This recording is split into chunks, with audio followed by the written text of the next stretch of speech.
À la chronique La famille d'abord, aujourd'hui, nous recevons Patrice Ferron, agent de programme communautaire à la GRC. Bonjour Patrice. Bonjour Michel. Patrice, aujourd'hui, c'est la sexualité sous toutes ses formes.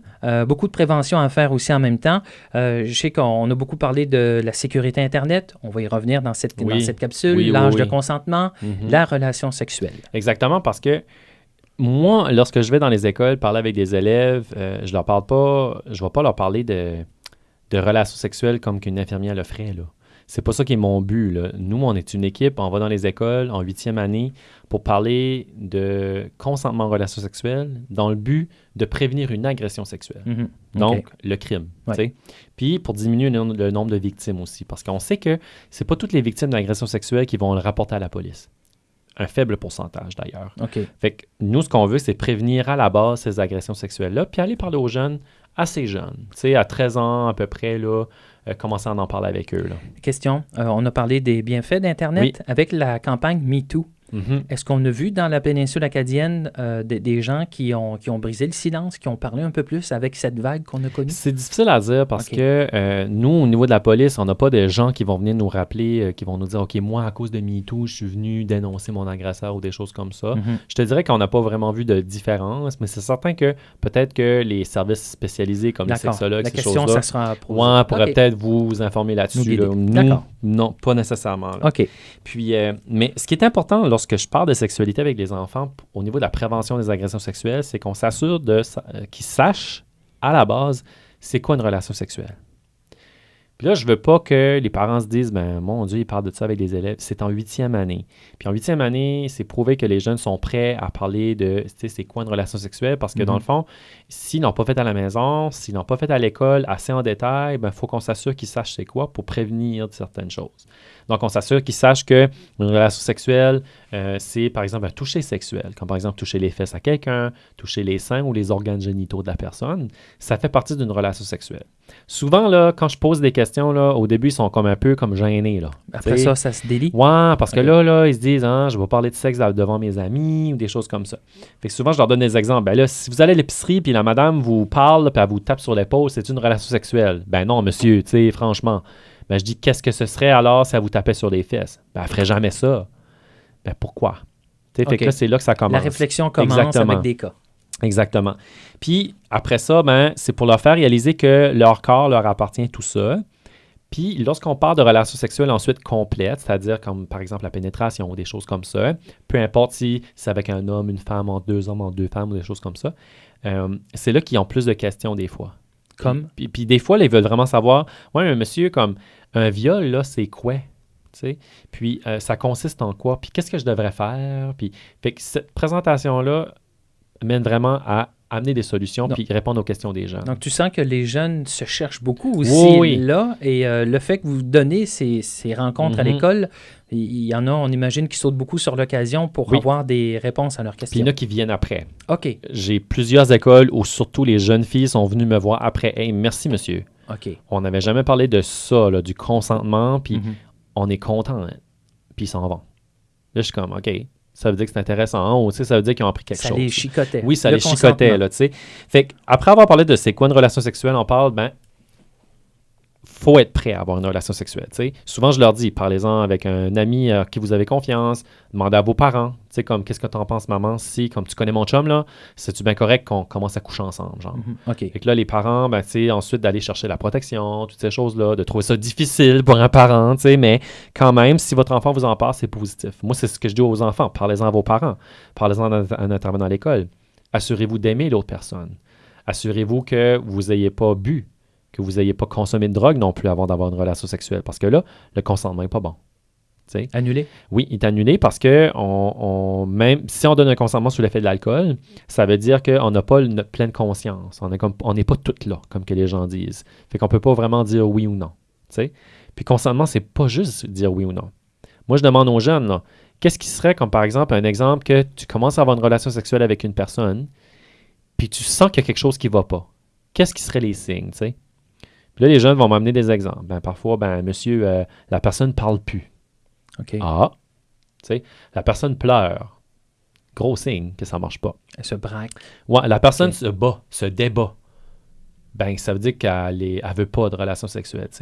La personne, elle nous pousse ou elle veut que la pénétration cesse ou des choses comme ça, ou ça lui fait mal. Ça veut dire qu'elle veut arrêter dans le fond. Il y a un inconfort. Là. Oui, il y a un inconfort. Puis c'est important d'amener tous ces exemples-là avec eux autres pour qu'ils comprennent que c'est pas juste une affaire de oui ou non. Puis c'est ambigu, puis toutes ces choses-là, mais pour empêcher ça, ben on leur dit, on revient avec le discours, ben sois prêt.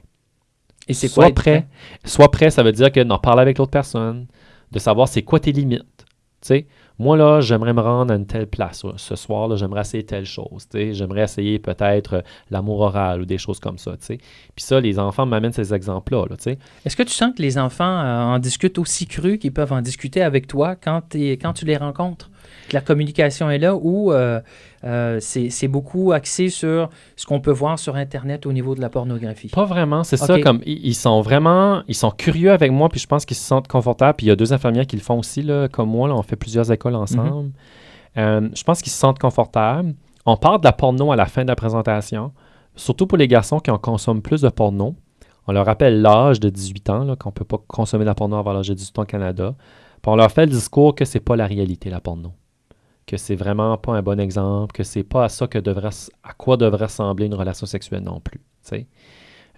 S'il y en a qui ont plus de questions sur la porno, on leur dit « OK, sais-tu que pour le 3 minutes que tu vas visionner, il y a peut-être eu 6 heures de tournage, par exemple. » On leur amène des exemples comme ça pour les faire réaliser que c'est pas la réalité. Pas des machines. C'est pas des machines, puis c'est pas comme ça que ça devrait se passer dans la réalité, surtout pas les premières relations sexuelles. Puis lorsqu'on a parlé, qu'on a mis aux classes c'était quoi une agression sexuelle, on parle vraiment du consentement, puis on parle de l'âge de consentement. Parce que donner son consentement, ça veut dire que moi, de plein gré, je dis oui, je veux une relation sexuelle, puis je vais mettre mes balises. Je vais mettre mes balises, ça veut dire je vais mettre comme mes espèces de limites, là. Puis je vais avoir une relation sexuelle que je veux avoir. Puis l'autre personne veut avoir aussi une relation sexuelle avec moi. C'est de mettre ça au clair.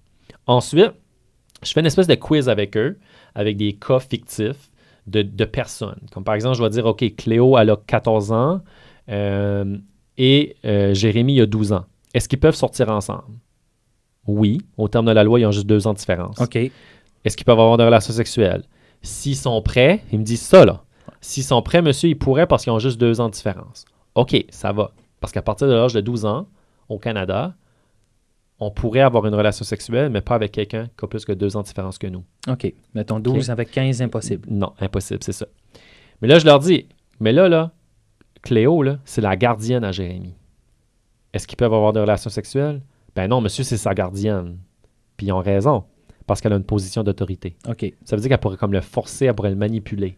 Même chose avec les coachs, les entraîneurs, les professeurs. Intéressant parce que c'est ce qui a sorti aussi beaucoup au cours des dernières années, au cours des derniers mois. C'était des gens en poste. Oui, en poste de pouvoir. En poste de pouvoir décisionnel qui ont, peut-être pas encore, c'est pas fait encore au niveau des accusations, mais qui en ont peut-être drôlement profité. C'est de l'abus de pouvoir dans le fond. Puis c'est important qu'on fasse comprendre ça aux enfants, tu sais. Fait que, oui, à partir de l'âge de 12 ans, mais le consentement en relation sexuelle au Canada n'est pas... c'est 16 ans. Okay. Ça veut dire qu'à partir de l'âge de 16 ans, un jeune, parce que c'est encore un enfant, 16 ans, peut dire oui à une relation sexuelle s'il est prêt, tout ça, avec peu importe la personne qui est plus vieille que lui. Okay? Fait que si moi j'ai 16 ans, puis je vais avoir une conjointe ou un conjoint de 25 ans, je pourrais si je veux. OK, il y a des cas qui sont possibles. Oui, c'est possible. Okay. Mais il faut faire attention à la position d'autorité jusqu'à l'âge de 18 ans. Parce qu'à partir de l'âge de 18 ans, on est un adulte. Fait que c'est plus important. Puis dans ces cas-là, j'ai aussi des cas de, par exemple, Jérémy, 15 ans, qui sort avec Stéphane, qui a 20 ans. C'est-tu correct? Ben oui, monsieur, ils ont juste 5 ans de différence. Je dis, ben oui, ça c'est correct, parce qu'à 15 ans, tu peux sortir avec quelqu'un qui a 5 ans de différence avec toi, selon la loi. Mais j'ai dit, c'est 2 garçons. Ben monsieur, il n'y a pas de différence. Puis c'est beau de l'entendre, parce que pour eux, peu importe le sexe, le genre, c'est possible. C'est possible. Tout est dans le même. Oui. On est tous dans le même bateau. Puis j'ai pas encore une classe que j'ai eu comme un étonnement. Là. Tous les élèves sont OK avec ça. Ben, ça veut dire qu'il y a quelque chose déjà d'acquis. Oui. Parce que ce discours, si on avait tenu ce discours il y a 15-20 ans, Même 5 ans passés. Même 5 ans? Ah oui, à ce point? Oui, ça a changé. OK. Parce que moi, j'en faisais dans les écoles 5 ans passés.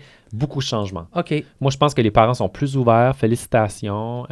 Aussi, les médias, les émissions de télévision, les livres, la musique. Il y a beaucoup d'ouverture au niveau de l'expression des genres, de la sexualité, au niveau de l'ouverture, tout ça. Puis je trouve que c'est une bonne idée parce que les jeunes sont plus ouverts à ça. Puis, étant donné qu'ils sont plus ouverts, ben, ils vont avoir moins de difficultés, je pense, moi, à faire le coming out au niveau de leur identité de genre ou identité sexuelle. OK, donc ça va aider intéressant. pour le bien. Oui, okay. J'imagine. D'accord. Fait que c'est ça. Fait que à 12 ans ou 13 ans, on pourrait sortir avec quelqu'un qui a 2 ans plus que nous. 14-15 ans, c'est 5 ans de différence. Donc 14, 19, 15, 20 en général. Là. Puis à partir de l'âge de 16 ans, il n'y a plus d'âge, mais la position d'autorité demeure avant l'âge de 18 ans. OK. Ouais. Puis à l'âge de 18 ans, on est un adulte. Fait qu'on peut faire un peu ce qu'on veut. Là, ce qu'on veut, dans le fond. Avec l'accord. Avec le consentement. Avec le consentement. C'est ça. Puis souvent, je fais exprès. Là. Je dis, ben là, ça veut dire qu'à 18 ans, on peut faire ce qu'on veut. Puis il y a tout le temps quelqu'un en arrière. Ben monsieur, ça prend le consentement. Fait qu'il il me rappelle. Je dis, oui, merci. C'est ça que je voulais dire. On valide. Et c'est ça. Puis c'est très intéressant. Puis ils comprennent bien. De discuter peut-être. Est-ce que les élèves t'en parlent un peu de la communication avec leurs parents? Oui. OK. Ouais. Surtout les parents qui me demandent. OK. Qu'est-ce qu'ils en disent ou qu'est-ce qui en sort de tout ça? Parce que des fois, on a peut-être l'impression, peut-être nous aussi, on l'a été. Et des fois, c'était pas évident. On était peut-être plus apte à parler avec maman ou avec papa. Oui. Et des fois, ça ne se passait pas non plus. Il y a des choses qui changent aussi. Quels sont, parce que pour que les deux puissent savoir ce que l'autre pense, quels sont les commentaires des deux côtés que tu reçois? Souvent, les jeunes me disent, moi, qu'ils sont gênés d'en parler avec les parents parce qu'ils n'en ont jamais parlé. OK. T'sais? Ça, c'est ce qui revient le plus souvent. Les enfants qui me disent, ben moi, ça ne me gêne pas parce que ma mère m'a toujours parlé de ça. Ça veut dire que dès que tu montres une ouverture ou encore que tu ne tournes pas encore une fois autour du pot pour parler d'un sujet, ça veut dire que ton enfant il va t'amener s'il y a un problème, s'il y a des questions, il va aller te voir plus rapidement. Si tu ne sais pas comment aborder le projet ou le sujet, puis je parle de projet parce que des fois c'est un méchant projet, expliquer la sexualité ou même le consentement, ben allez voir pour des ressources en ligne. Il y a plein d'informations sur Internet vraiment intéressantes. Un site web, Ma Sexualité, là, masexualité.ca, c'est super bien. C'est dans le jargon des jeunes, c'est quoi faire, quoi dire, des choses comme ça. Je me rappelle une image de cette mini-série américaine dont j'ai oublié le nom. Les parents regardaient un match de football américain de la NFL à la télé et tout le monde pouvait parler de sport. Et quand leur jeune garçon ado est arrivé, il leur a dit « Bonjour, j'ai eu ma première relation sexuelle hier. » Il semble que tout a arrêté et personne ne voulait, mais c'était un cas d'image type. Oui. Et là, on voyait ça. C'était drôle à le voir parce qu'on le voyait à la télé, puis on voyait la mimique du papa, des oncles et tout, qui... OK, qu'est-ce que tu nous arrives là? On n'est pas... on s'attendait pas à ça. Exact. Donc ça, moi, ça m'a rappelé beaucoup de souvenirs. Puis ça peut vous arriver en tant que parent. Ouais. Votre jeune pour vous arriver avec ça, qu'est-ce que je réponds à ça? C'est juste d'être ouvert puis de ne pas le juger. Le laisser parler aussi. Tu sais, OK, comment ça s'est passé? Veux-tu m'en parler? Ça se peut qu'il veut vous en parler. Ça se peut. Juste d'être ouvert, peut-être qu'il va vous dire, j'ai comme pas trop aimé ça. Tu sais? Mais là, tu t'assures, c'est-tu parce que t'as pas aimé ça ou parce que tu t'es pas senti respecté là-dedans ou qu'est-ce qui s'est passé? Tu veux-tu m'en parler? Juste comme ça.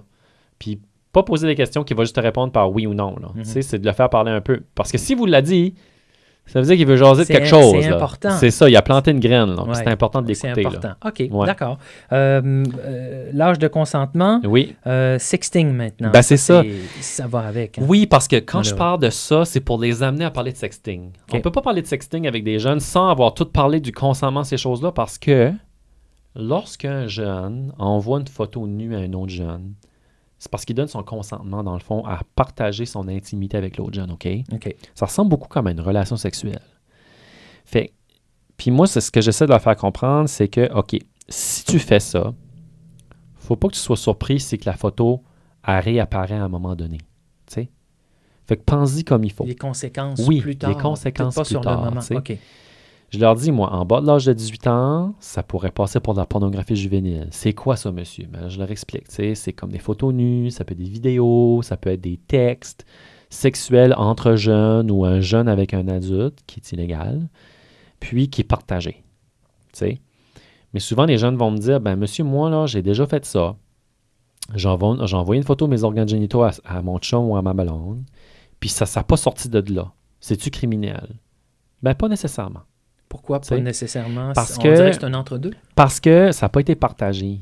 Parce que, tu sais, au niveau de l'accusation, c'est certain que la personne, elle, qui va envoyer une photo de ses seins, par exemple, à son chum, qui fait confiance, qui a donné son consentement, puis que ça reste là, et certain, si tu te fais saisir ton téléphone puis tu as des photos d'enfants nus sur ton cellulaire, c'est différent. Okay.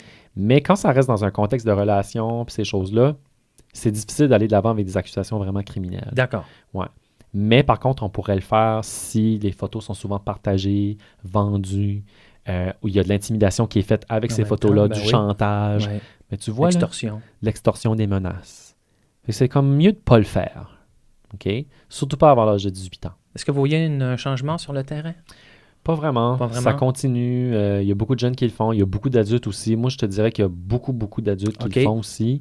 C'est vrai, on parle des enfants, mais... Oui, il peut y avoir des adultes aussi. Puis il y a des aspects qui pourraient paraître positifs pour certaines personnes, d'autres aspects très négatifs. Il y a beaucoup de vengeance au niveau sexuel aussi, comme avec les partages de photos, ces choses-là.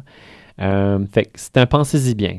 J'en connais beaucoup de gens qui le font, ces choses-là, puis je respecte ça. Je veux dire, c'est des adultes consentants, mais ça peut avoir des répercussions. On peut se brûler à la... On pourrait, oui. Ouais, sur du long terme. C'est ça. Puis surtout lorsque c'est dans une relation qu'on pense saine, mais finalement qui est une relation malsaine. Puis lorsqu'il y a une séparation, ben là, ça explose, puis la photo se retrouve un peu partout. Okay.